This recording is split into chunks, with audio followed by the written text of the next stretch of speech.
Hello, Nova Nation. It's WXVU Sports Director David Szczepanski here on West Campus. A little bit different of a scenic background for you with a recap video of Villanova men's basketball versus Xavier last night in Cincinnati, Ohio. And this was a really fun Big East game. Came all the way down to the wire. 40 minutes wasn't enough to separate these two teams. Overtime was needed, and Villanova was able to win the overtime period and defeat the Musketeers by a final score of 92-89. All five starters for Villanova were in double digits. Akeda Lewis had 21 points. Villanova as a team shot better than 40% from the field, around 35% from behind the arc. Devin Askew also had 9 points off the bench. Malachi Palmer hit a couple clutch threes, and the bench points are really significant in this game. Coach Willard talked about it in his post-game press conference. Villanova started the game on an 11-2 run for Xavier, so Villanova was down 9 early in this ball game, and Villanova's bench came in, provided an instant spark. Devin Askew had a couple quick threes in this game to get Villanova back into it, so it wasn't a good start for the Wildcats, and really Villanova defensively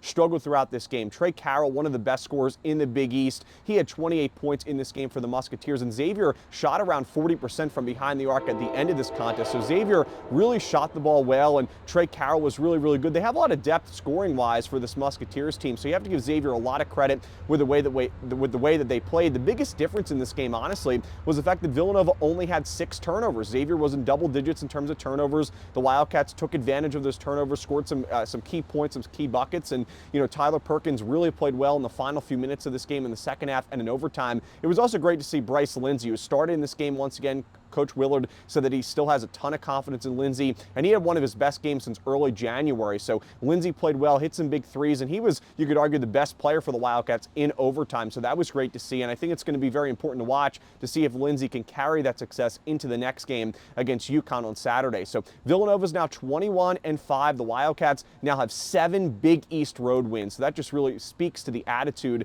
of this team, especially on the road. And the Wildcats will now take on number 6 UConn in South Philly on Saturday at Xfinity Mobile Arena. That game will begin at 5:30 p.m. A little bit of a weird time to start a game, but 5:30 p.m. on Saturday, and 5 p.m. will be our WXU pregame show. So hope you can tune in then. Thanks for tuning into this recap video. Again, Villanova defeats Xavier, and the Wildcats are now 21-5. Have a great rest of your day, and as always, go Cats!